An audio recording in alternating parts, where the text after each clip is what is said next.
Hello, I'm Deborah Reed, WKTV Managing Editor, and you are watching WKTV Journal Soundbites. We're here today with world traveler Woody Ellis, who is about to embark upon a 2,000-plus mile trek across the United States. Welcome, Woody. Thank you so much for having me. Yeah. So, Woody, you have traveled to some amazing places throughout the world, Morocco, Istanbul, England, and I can't list them all because you've been to so many. But for this journey, you're traveling through the United States, and you estimate that the trek will take anywhere between 2 to 3 years. And you're going to begin by crossing the Mackinac Bridge during the annual Bridge Walk on Labor Day, September 2nd, and then heading west. So the entire purpose of this expedition is to combat the stigma surrounding mental illness. So can you just share with us why mental health, the subject of mental health, is so important to you, and what made you choose this cross-country venture as your way to raise awareness? Yeah, so I've been kind of like to live a unique lifestyle, and I've always been kind of interested in exploring the world and seeing what's out there and stuff. So I started solo traveling in about 2016, and that's kind of when I started doing adventurous type stuff like that. And I kind of have a tendency to want to leave. There's a lot of struggle around me, and the older I get, the more struggle I see, and a lot of times it's mental health related. So I also always feel a little bit of guilt when I leave too, because I'm obviously leaving my loved ones behind and stuff, and a lot of the time it's the people that are struggling too, as well as myself, which is part of the reason I like to explore so much, is for my own mental health. And there's been various like charity fundraising events, hikes and stuff like that that other people have done that have inspired me and stuff. But yeah, the reason I picked mental health causes and organizations is because I have in my close circle and even beyond my close circle, suicide, schizophrenia diagnoses, dementia, stuff like that, and then obviously battle with my own depression sometimes and things like that. So that's why it's really close to my heart, and I wanted to combine the passion for exploring and traveling and stuff with somehow being able to give back and helping these causes, and I figured this would be the perfect way. It definitely sounds like it would be a great way to get away from it all, but still, and kind of reset your own mental health while still helping others. So that's wonderful.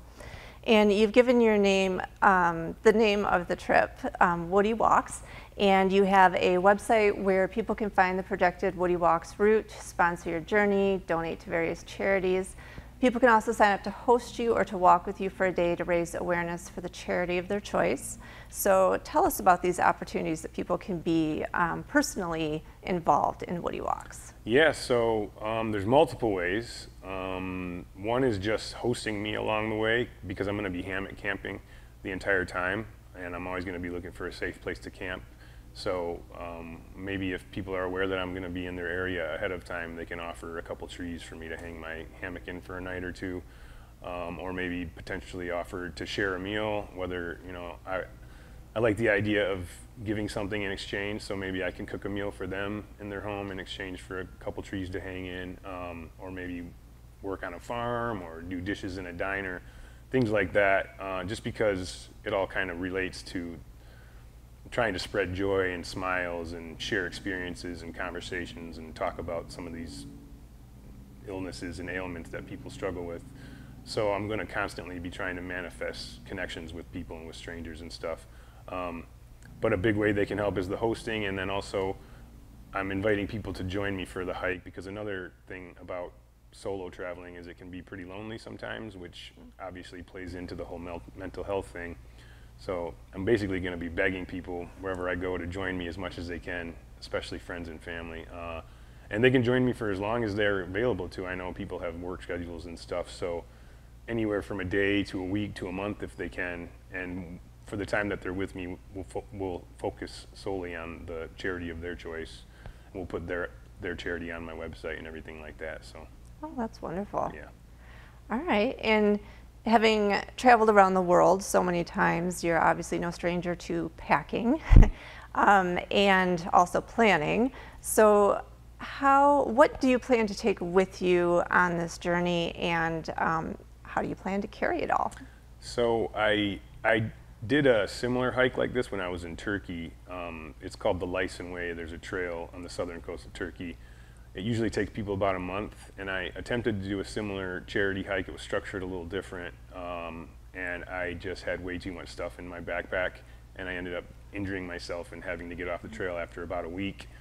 So learning from that, I was trying to think of a way that I can bring as much stuff as I want to bring, but eliminate some of the physical stress that it causes. And I just basically typed into Google walking trailer, and I found a company. It's basically a husband and wife, and they manufacture this out of their home, and it's a really nice trailer, and you basically just attach it to your waist, and it takes 90% of the weight off your back, and it comes with spoked tires, which are good for a little rougher terrain, and I'm going to put spoked wheels rather, and I'm going to put off-road tires on it. So that's going to basically make this whole trip possible. So I can still bring as much as I want with even less stress than I had before. So I'm going to be bringing a drone, editing equipment, potentially microphone. I'd like to bring my guitar and a little portable amp, because another thing I would like to do is collaborate with people along the way and make music, and because obviously music brings a lot of joy to people's lives, and it's a good outlet for a lot of stress that people deal with. And so yeah, probably limited amount of clothes and more so technology related stuff, so I can edit movies and create content along the way and things like that. Wonderful. I think that was I forget if there was more to the question. No, and honestly, you kind of covered it all between what you were going to bring and how you were going to do it, so that's great. I do know that you had mentioned hammock camping, so is this a regular hammock, or is this something, a special kind? This one is special. It's not required. I mean, you can still hammock camp in a totally normal hammock, but there's a lot of things you add to it to make it better. So you get a sleeping pad, which is what you would sleep on if you were even tent camping. You put that inside the hammock, and that adds an extra layer of insulation. Then you could get an underquilt, which goes below the hammock, which adds even more warmth in case this carries over into winter and stuff, which I expect it to. Then you get your rain tarp, obviously. You get a nice inflatable camping pillow. You get your sleeping bag, and then even extra blankets if you want on top of that. So there's lots of things that go with it. And then on top of that, this hammock is special because you insert the sleeping pad into a pillow, into like a slip, or a case rather, that the sleeping pad fits perfectly into, so it keeps your sleeping pad in place, which is a big problem when you're doing it in a normal hammock. And you can lay flat, because the strings are on the hammock sideways instead of, so usually you're laying lengthwise with the straps that hold you up. These straps are on the side, and because of the way the sleeping pad is inside the hammock and the way the strings are, you can lay totally flat, which was a huge problem with normal hammocks for me, because you're limited on what positions you can get into, and throughout the night that can get pretty uncomfortable. And I just tested it last night for the first time, and you can in fact lay flat, and I was a little skeptical at first, but. Wow, yeah, so luxury hammock camping. A little bit. Yeah, and it's luxury. It's glamping, I would say, because it's got a lot of pockets and features and stuff, but pretty necessary if you want to be comfortable out there. Sure. Well, and when we talked before, you mentioned, and even previously you mentioned, that meeting people is a big part of this journey for you. And you are a self-professed solo traveler, and you're very comfortable with being on your own. So why is that relationship aspect so important to you on this journey? I think to combat the stigma around mental illness and stuff, it requires talking about it. And also just that's the reason I travel, is to experience other cultures and other people's stories, and I like making connections and having friends all over the place, and I think it will work both ways to bring joy into each other's lives, whoever I may be interacting with, and even just so people can get, if they're stressed about something or if they're dealing with something, just to talk about it and get it off their chest a little bit, even if it's for a temporary moment. that's just kind of, that's always been a big theme for me is experiencing other cultures and stuff. So that's kind of where the connections came from and why I want to experience those connections. But then now for this project, when it relates to mental health and stuff, I think that's just another added layer as to why these types of connections are so important. Yeah, very much so. And you had mentioned that you can donate to different charities. Can you tell us a little bit more about the charities that are on your site and how people can do that? Yes, so there's a website called charitynavigator.org, and their entire purpose is to vet charities, the financial transparency, the efficiency of them, the corporate structure and everything, and then they give them a rating. And all these charities have been vetted on that site, and they have the highest rating that site gives. So just to mention the charities that I'm working with very quickly, it's the Brain and Behavior Research Foundation, the National Alliance on Mental Health, Alzheimer's Foundation of America, Alzheimer's Disease International, American Brain Foundation, and the last one is Schizophrenia and Psychosis Action Alliance. These all are very closely related to issues in my family and my inner circle that I'm dealing with, so that's why I chose them. And yeah, on the website you can donate directly to them. That's the very first link that pops up on my website, and I have a goal for each organization of $1,000 to start, just because I wasn't sure how good of a response it would get, and I didn't want to set the expectations too high. So $1,000 per organization is my first goal, and then obviously I'm hoping and assuming it will raise above that, but just to start out with, that's the goal.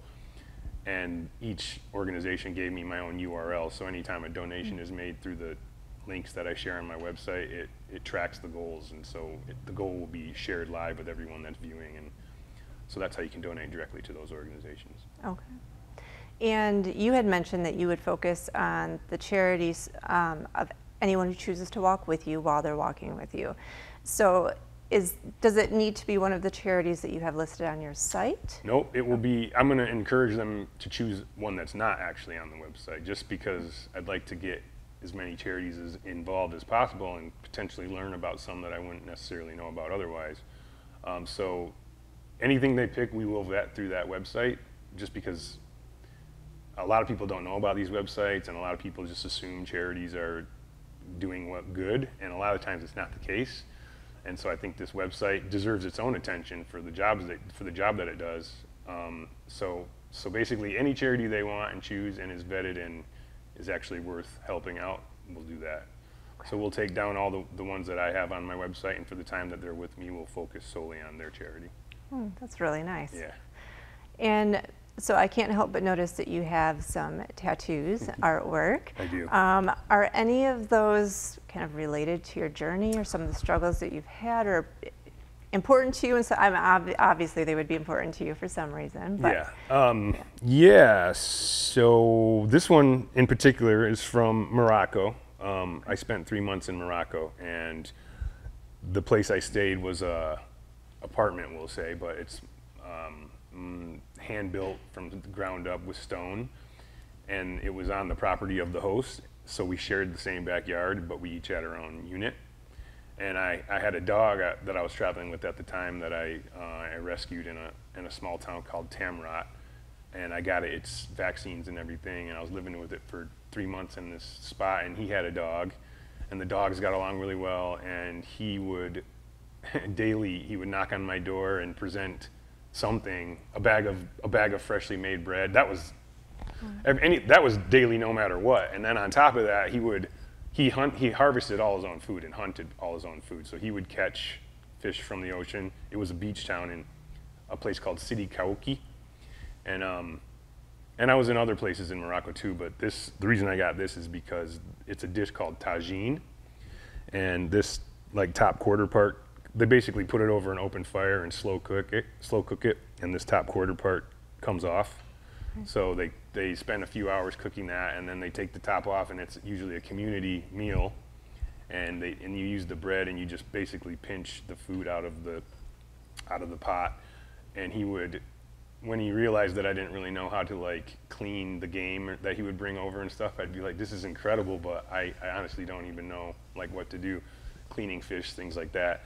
So he would prepare the meal, we would prepare it together, and he was just full of joy and the kindest man, and it just really stuck with me how generous he was, and he had nothing really, but so happy to share anything he did have, and he would go hunt for me, and we shared a meal pretty much every night for about 3 months. So I just felt like that was probably one of the more special moments in my travels that I've experienced. So, yeah. So that's pretty much the first tattoo I got that was directly related to my travels. This stuff is kind of related to traveling and stuff. One flew east, one flew west, one flew over the cuckoo's nest, which is my favorite book, but I just like that phrase a lot because I'm always kind of going off in a different direction, so that was kind of the mentality behind that. And that's pretty much it that's related to my travel. This one's ancient Hungarian runic symbols that stands for enjoyment. And that was my first tattoo ever about 25 years ago, and I just feel like people take life too seriously, and it was kind of a reminder to just try to enjoy life as much as you can all the time if possible. Yeah. So yeah. Oh, that's great. Well, and it's great that you have that reminder not only for other people, but for yourself as well, because you see it every day. For sure. So, and I'm gonna probably catch you off guard here by asking this, but what is your favorite place that you have ever been or ever visited and traveled to, and why? Super hard question to answer. It's everybody's first question, really, when they learn that you've traveled to a lot of places. Like I said, this place it's pretty high up on the list just for the experience that I had, and that's kind of, some places are really cool because of the environment and the aesthetic and the scenery and stuff, and some places might not have any of that, but then you have something like this where it kind of takes the cake. So, but I would say like to put both of those things together to make it kind of like a 50-50 thing, Positano, Italy is one of my favorite. Our host was incredibly kind. He again took us to dinner multiple times a week. I was there for a couple weeks, and it's just one of the most beautiful places you'll ever see. And it's right next to a bunch of mountains and stuff that you can get the whole outdoor experience, and not necessarily mountains, but lots of different hiking adventures you can go on. Hamburg, Germany was really special because I'm really into music, and it's got obviously the Beatles that's where they got their start, and all those clubs are pretty much still there, give or take a couple. So you can do tours of where they all played and still go see shows there and stuff. So that was really fun. So yeah, as you're starting to notice, I can't really pinpoint a favorite, I don't think, but I would say Positano, and also just because all my favorite places seem to be in Italy. Venice obviously is incredible. The Cinque Terre, which is Cinque Terre is 5 towns, I think it means, and they're back to back along the coast on the northern side of Italy, and you can hike from one to the other, and that was really cool. But yeah, it's really hard. I surfed in Bali for a week, and the guy that owned the shop, he became one of my best friends, and we hung out for the entire week just sitting at his little shop where he rents out the surfboards. And again, it's the experience you have with the locals. And wherever I go, I don't stay in hotels. It's always either an Airbnb or maybe a hostel. I found out I'm getting too old to stay in hostels now, which was kind of a shot in the heart when they told me, but hostels are really cool just for the locals experience, and Airbnbs are still cool because yes, it's kind of on the nicer side usually, but the person lives there. It's like it was probably their house at one time, so it's still considered a local's experience, and they can give you all the advice of a local. And then also on Airbnb, there's a thing called Airbnb experiences now that you can book, and it's maybe somebody that cooks, for example, did this in Italy, cooked noodles, pasta fresh with a person in her home, and you can do stuff like that. You can go on different tours, and depending on where you are, obviously it varies on things you can do. But yeah, I'm always striving to find the locals' experience and the locals' connection and things like that. Yeah, that does sound amazing, and there is a truth that traveling is more than just going to a certain place. Yeah, like you said, the aesthetics can be really nice, but it's the relationships you make along the way, and it sounds like you learned some life skills, like how to clean game and things like that. Yeah, so that's great. For sure. So with this trip that you're doing now, Woody Walks, how can people kind of stay up to date with what you're doing and how things are going? And I know it's going to be over a couple of years, so what's the easiest way for people to kind of keep track of all of that? So yeah, on the website, woodywalks.com, there's and I was going to touch on this a little bit earlier, there's not only can you donate directly to the organizations that I'm working with, but you can, if you choose, donate directly to the project itself, which helps me sustain the project. Just stay out there walking and keep spreading the message and doing interviews and press and things like that, because I won't be working while I'm doing it, so that everything will help with that. You can buy the t-shirt that I designed, and there's a couple other designs too, and I encourage people, if they do buy it, to take pictures and send them in, just so I can maybe build like a gallery of people on the website, just to show people supporting the cause and stuff. And then you can host, and I'm also always looking for official brand sponsors, so businesses that might want some visibility while I'm out there, that would be incredibly beneficial. But the number one thing people can do that's free and really quick and easy is just subscribe to the newsletter, which is at the very bottom of the homepage. And when people do that, that's where I'm going to be updating everybody with the new videos and content and all the stuff from the journey. So and I'll be putting videos and pictures and everything on all my socials, which are also on the homepage. But every time I do, I'm hoping to do daily videos, and I know that's pretty hard to do, especially with all the editing and stuff. But I would really like to commit to doing that, at least videos every other day. But yeah, anytime I put something new up, I'll send out a newsletter and just kind of give a little blurb about what I've experienced so far and where they can see the new content and stuff like that. So yeah, easiest and most supportive thing anyone can do is subscribe to the newsletter. Okay. Good. Well, I'll admit I already have signed up for I the know, I newsletter, noticed, and I very much appreciate that. I see every email that comes through when they subscribe, so I'm watching. Yeah. Well, Woody, thank you so much for joining us today on WKTV Soundbites. Thank you so much for having me. For those interested in finding out more about Woody Walks or to sign up for the Woody Walks newsletter updates, visit woodywalks.com. Woody's social media links are also at the bottom of the website homepage.